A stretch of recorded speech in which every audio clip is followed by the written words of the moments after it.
Welcome back to the channel. In this video we'll be unboxing and reviewing Bandai's Figuarts Zero Cooler Final Form. Before we get started, let's have a look at the specs. So as stated, this is a Bandai Spirits release under the Figuarts Zero line, more specifically the Chou Gekisen Extra Battle Editions. Now these offer the characters in very titular poses, adding some extra effects which make them look very cool. It's a non-scale figure, 220mm tall, retailing at 8,500 Japanese yen at release date in 2019.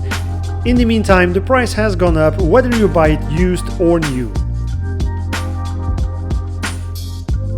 First, let's have a look at the box itself, and we see the figure itself through the translucent plastic with a cool picture next to it of the figure, very cool pose. At the top we have Chou Gekisen Extra Battle written in Japanese, and we have the Dragon Ball Z logo, Cooler Final Form both in English and in Japanese. All the necessary stickers are there, Toei and so on. Bandai, Figuarts Zero, and the bottom left logo shows that it's a Tamashii Nations website exclusive figure. On the side we see the same picture again, Figuarts Zero, Cooler Final Form, and on the other side as well, and here we see a full picture of the entire character. At the top of the box we have some transparent plastic, again the same picture of the character, Chou Gekisen Extra Battle Cooler Form Figuarts Zero, and at the bottom the same text and then the necessary legal wording and texting, as well as the barcode at the bottom. Now let's open the box and take a closer look at the actual figure itself.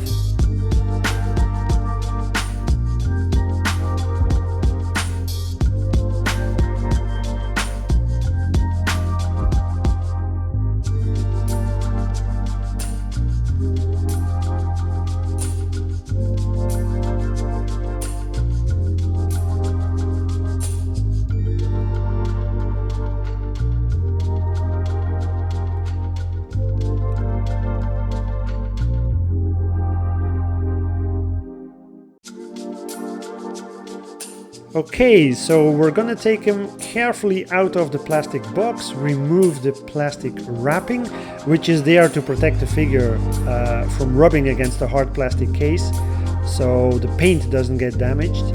And here he is. This is Figuarts Zero Cooler, a very nicely looking figure.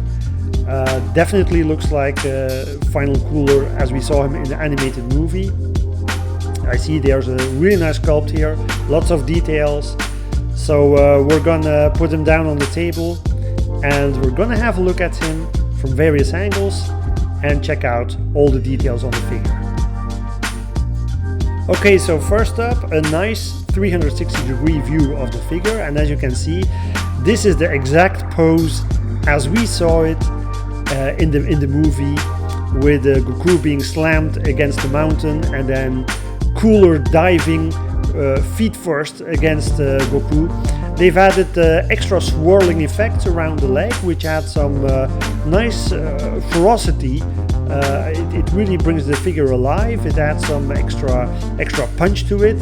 You have the explosions underneath, which are nicely painted. There's some shading on there, going into the explosion of the rocks. And you can really feel the power behind the motion of the figure. The face, the body sculpt is very on point here. For the price, this is definitely a nice looking figure at first glance. So let's marvel at him a little bit more, and then we're going to have a look at some of the details, see if they were able to actually nail the figure in detail as well. But the overall pose, the overall aesthetic is definitely on point here.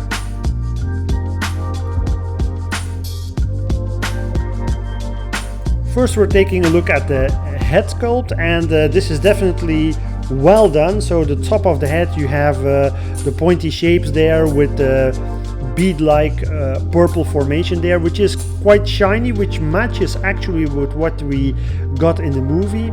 Then you have the red eyes with the kind of receded inside the darkness there, very well done. The mask, nicely detailed, black lines, so no negative remarks on the head sculpt. Now moving down, we are taking a look at the body itself, and first thing that jumps to mind is that the coloring is well done. So we have white, purple, the coloring is matches what we saw in the anime, and there's nice shading also applied to the figure, so that really helps. It makes the figure stand out more.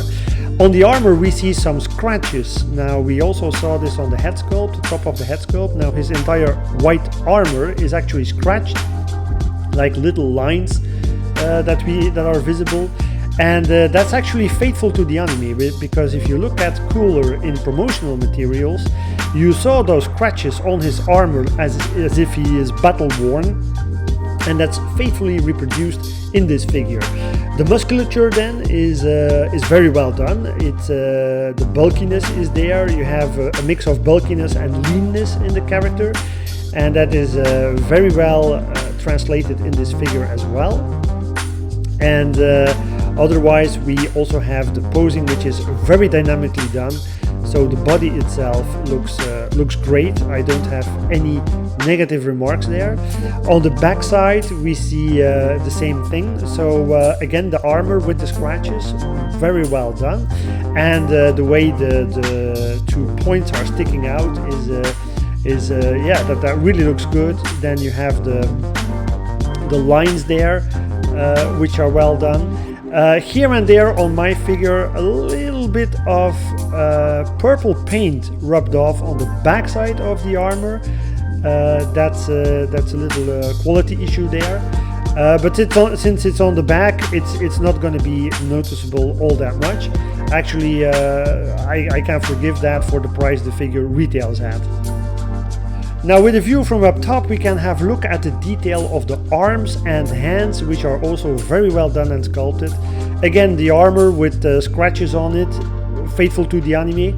Then we have the emerald-like blue purplish stones on the armor, which are a little bit reflective, as they should be. And then if we take a look at the hands, they are very well detailed. We can see that the fingernails, of course, are visible and painted, and you can even see every wrinkle where there should be one when a finger or a hand takes a certain pose or is being clenched. So that attention to detail in the sculpt I can really appreciate. These are not figures that cost 20,000-30,000 yen, so for the price you pay you get a very nice sculpt here. Now next we're taking a look at the bottom side of the figure. Here we have the legs and feet. Now we have the beautiful special effect, which is, well, I would say orangey to yellowish, swirling around the leg that is stretched out. That's very well done with the explosion underneath. It gives off a very vibrant vibe, a very action pose vibe, I would say, and it adds a lot of dynamism to the figure. Taking a look at the right reclused foot and leg, right here again, as I said, you have those beautiful details with the toenails, the painted and everything. You see every wrinkle, every bend of every, well, toe, I should say, in this part of the figure. And then you have also the scratches on the armor again. Then the gemstone-like part of the armor. It's all very well done. The color is correct, and there's really a lot of detail actually here. So that's really nice to see. Now moving over to the other foot, the one stretched out, and here we have a front side view. You can really see how the light actually casts coloring through the special effects on the leg, which is actually quite nice when you display it with spotlights on it. It's gonna give off a sense of vibrancy. And same thing again, you have the foot, which is very detailed with the toenails. You can see every wrinkle in the toes. That's incredibly well done.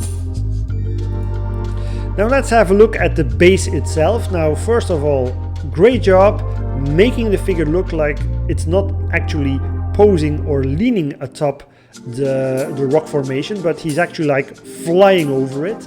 Now the rocks themselves, the coloring is a dark gray brownish tint.